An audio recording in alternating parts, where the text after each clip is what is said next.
name's Jacob Jean, and I'm a business major, general management.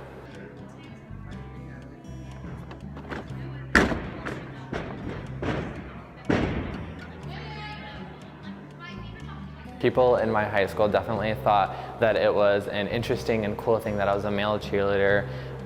In Michigan, it's very uncommon to see men cheerleading. People assumed that the men that did cheerleading were more feminine or they could be gay. And in my case, that was true, so I kind of met the role, which it happens. But when I came to State's team, everyone kind of still assumes that it's a feminine role or that most of the people on the team are gay. They ask me, like, oh, how many guys on your team are gay? And I say, well, I'm the only one.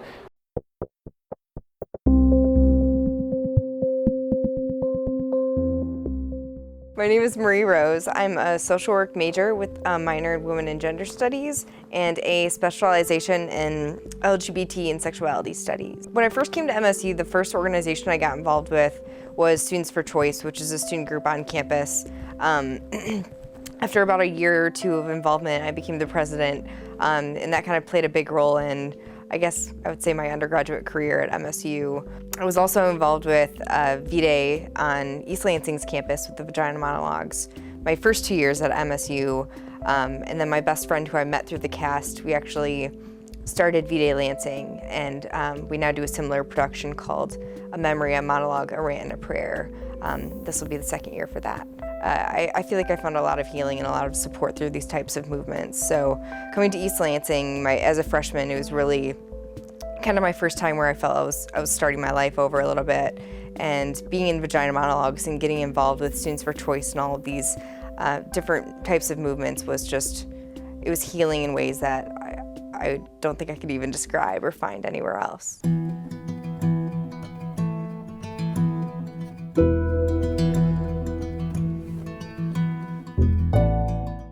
My name is Deanna Hurlbert, and I'm the director of the Lesbian, Bisexual, Gay, and Transgender Resource Center. I consider myself to be responsible for helping to make sure that folks who are marginalized by their sexual orientation or gender identity in some way have a fantastic Spartan experience. I was a student activist when I was here from 1990 to 1994. I graduated in December of '94. I came out in 1992, and at that point in time, there weren't any services that were available to help people who were dealing with sexual orientation and gender identity. Even the counseling center. At the time, I went to the counseling center, and the therapist that I went with said that they really wanted to help me. They just didn't know anything about what it meant to be a lesbian. And they actually asked me for assistance in identifying books that would help them learn more about what that meant.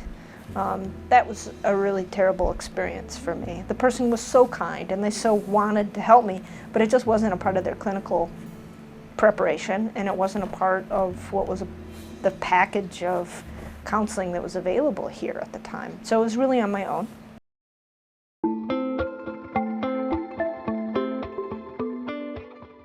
I'm J.P. Fosgett. I am the creator of the all-ages comic book Bodie Troll that's published by Red 5 Comics. I grew up in Saginaw, Michigan, sort of the middle of the mitten, basically, and a pretty rural area, not terribly artsy, not really conducive to what I ended up doing in life, but somehow I managed to cultivate my interests in comics and creative pursuits out there. It was very pleasant, typical Midwestern upbringing, you know. I mean, my dad worked on the line, my mom was a stay-at-home mom, and I was kind of left to my own devices. And I wasn't a sporty kid or anything. Like, my interests were ingrained from infancy. It's like I wanted to draw. They'd leave me in a corner with a stack of paper and pencils, and I would do that for hours, and no one would even know I was there if they didn't hear the pencil moving. So that was pretty much my childhood. I was born in Saginaw, Michigan, and I've lived in a little city called Zilwaukee, and I've lived there, I think, all of my life. It's a really small community. I lived there with almost all of my family, actually. My grandmother lives there, a lot of my aunts and uncles live there. My family is a split family. When I was 4, my parents divorced, so my dad remarried and my mother remarried, And my step-parents, so that'd be my stepmom and my stepdad, they both have their individual children that came into the relationship. And then my biological parents had children with my step-parents, so then I have the half-siblings. And then I only have one full-blood sibling, which is a brother, which was with my mom and dad. When my parents separated, my brother and I both lived with my mom. At times we wanted to move in with our dad, but our mom knew that that wasn't in our best interest. So we had a more stable household at my mom's house. My dad worked full-time for Kellogg's, and my mom actually had an embroidery business that she ran out of her house, which was really awesome because my mom was almost always around when we were kids, and I have 2 older brothers. So I would say most of my childhood was spent running away from rubber band guns and anything else that they had. Yeah, so I actually grew up in elementary school. I went to a Catholic school. My dad was Catholic and my mom was Methodist, so they went to opposite churches or different churches every Sunday. And I always went to the Catholic school when I was a kid until junior high when I went to a public school. And then they kind of gave us the option of figuring out what we wanted to do from there. As a young person, you know, I wasn't self-aware of myself as a gay kid, but I was a tomboy, right? Which is about gender, the way that I express gender, the way that I move through the world, my interests and inclinations. So there were, in hindsight, there were things that were said by my parents, for example, or friends, where I now know in hindsight that they were afraid that I would be gay, afraid that I would be gay when I grew up. And I wasn't really aware of that was what was happening at the time, but I felt pressure to date boys, and I definitely remember that. I had pretty gender. I had a lot of interests outside of what was typical for a girl. I liked baseball. I liked the outdoors. I also liked some girly stuff too. So I liked to dress up. I loved to dress up in girly clothes, and I liked wearing makeup and doing my hair, but I also liked a lot of other things. So I know now, and I think of myself now as being kind of gender queer. And for me, what that means is I'm very gender fluid. I think I am a cisgendered person. I don't equate my gender experience with those of persons who are transgender, in that I have a lot of gender-related privileges, right? But I do think of myself as being pretty gender flexible. I think a lot of people are.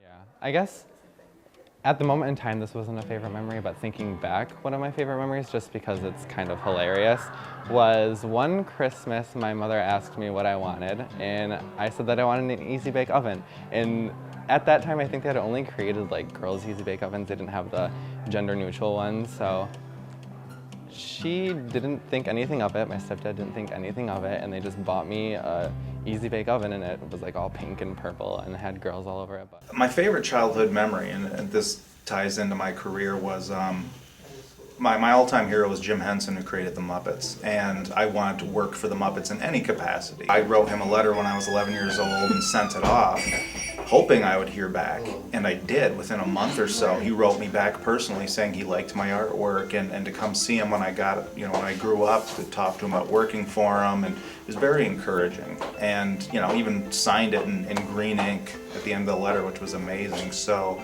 that was fantastic. I was a nerdy kid, so I, like a lot of kids that had less athletic pursuits, wasn't terribly popular. I was a loner. I was picked on in elementary school. Not as bad as some kids have gotten it and do get it these days, but enough so that it led me to create my own worlds, through these creative pursuits. But probably, any situation where I was, being bullied or persecuted for my interests was certainly a negative thing. But, these days I focus less on those things and focus more on the positive, which took me a long time to get to that point, but thankfully I'm there now, and that shapes who I am more than anything that happened in the past, negative. I feel like I'm kind of judged a lot for the way that I look or my stereotype. People are always asking me like, oh yeah, like, do you want to smoke some weed, or like, do you have this, or like, do you have a lighter, do you have this? Like, it sounds so stupid, but like, it actually does happen all the time, and it's like people have the stereotype of me, especially like I felt like when I was, interning in DC or like working in New York or having like these, positions of where I felt like I was, I'm educated and here I am like kind of trying to do something with myself, and people are kind of like, oh, she doesn't actually know anything. And I do feel like people think it disempowers me. Yeah, I have, my hair's relatively short now, but I have had it shorter and longer at different points in time. I change my hair all the time. So I had wanted a really short summer haircut, so I went to a barber across the street from campus. And they told me that they didn't cut women's hair. And I said, well, I really just want a man's cut. I want, the same cut like that guy right there. That's pretty much what I want. And like, I'm sorry, we do not cut women's hair. I said, whenever we cut a woman's hair, they end up being unhappy with it. And I was like, that doesn't feel good.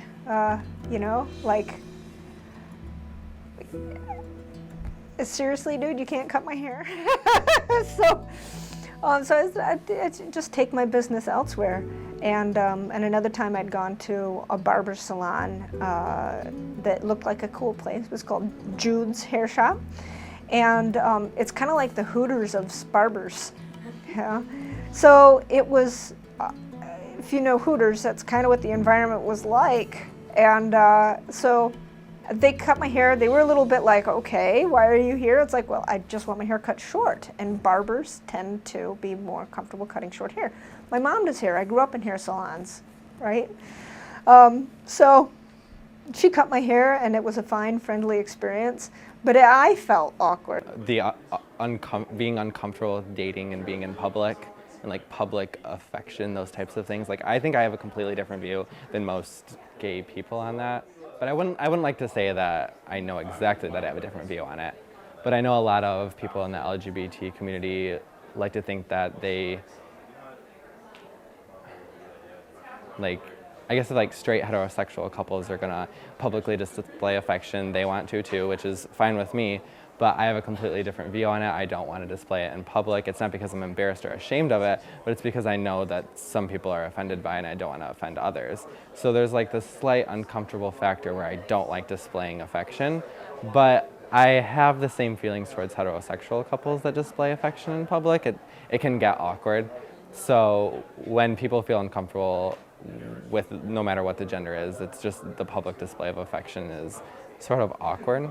I'm not insecure about my identity, but I did feel pretty self-conscious about it. Generally, when I feel self-conscious about my sexual orientation or my gender presentation is when I have concerns that it might make others uncomfortable. Because I've been so out, for instance, I get really uncomfortable going into locker rooms where there might be people that know me, because I'm afraid that it'll make them uncomfortable. So that makes me really uncomfortable. It's not that I am attracted to someone, it's that I'm so stressed out that they will think that I am, that I'm very uncomfortable. So I do avoid locker room spaces where there might be people that I work with as a part of my profession. It's always an interesting question, like just the word sexuality, because that means so much to me. I would say, like, as myself, as like my sexual identity, I would identify more so as bisexual. I've only really been in relationships with men, and it's never something I've ever really, like, I guess, come out about, but it's not something I really feel like I have to. I feel like most of my friends and family would kind of assume and just be cool with it, so it's never really been anything I've thought too much about. I was so influenced by just the pressure that we feel in society to be straight, and I think it's totally culturally constructed our idea of being attracted to one gender identity. So I think that's problematic to begin with, and I think it's because of a lot of the influences in our society that we feel we have to be attracted to certain people or certain demographics or stereotypes or whatnot. A lot of the stuff that I personally like to read isn't the typical stuff that most guys like to read. Like, I don't care about, same with movies. I don't like war movies. I don't like certain types of books that might be more geared towards male readership. You know, I still love all ages comics and I'm 40 years old. I love, you know, Archie and things that, you know, everything that's cartoony that guys my age aren't supposed to be as into. But yeah, so I felt uncomfortable before looking at all ages comics, like, oh, who's the creepy old guy in the kids' comics or something. So. I think U.S. cultural context regarding gender, you know, is changing, has always been rapidly changing. Fashion, economics, you know, having money readily accessible makes people have more fluidity in their expressiveness, right? Because they have more resources to have different kinds of clothes and do different things socially and artistically.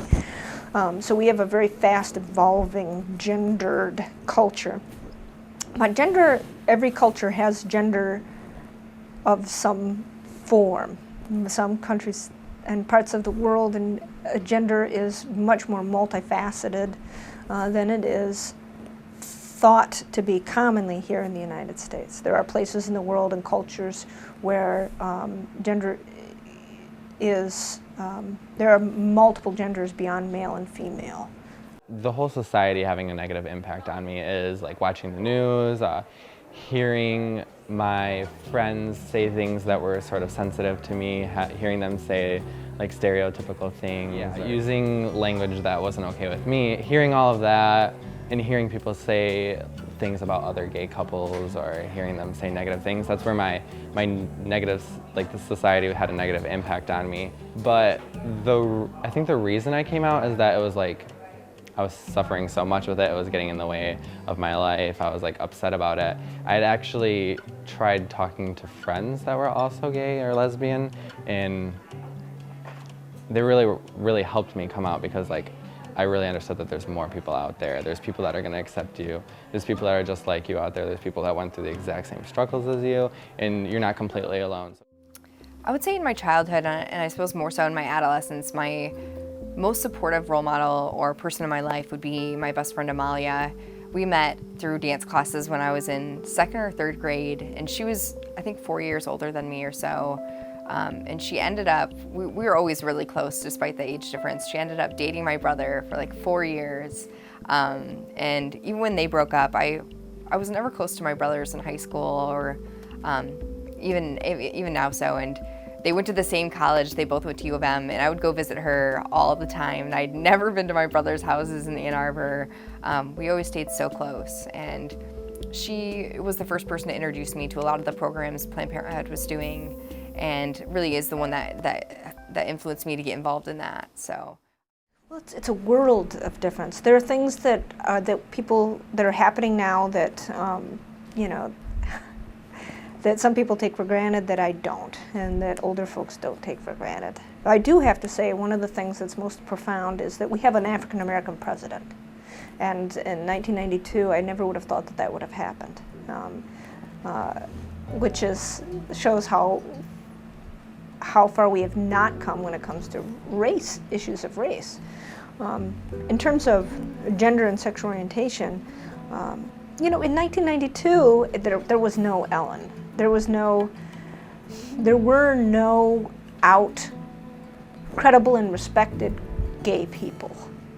There were people who were out, who were pantomimed and mocked, and like your Liberace or even Katie Lang was kind of a disparaged public figure at the time.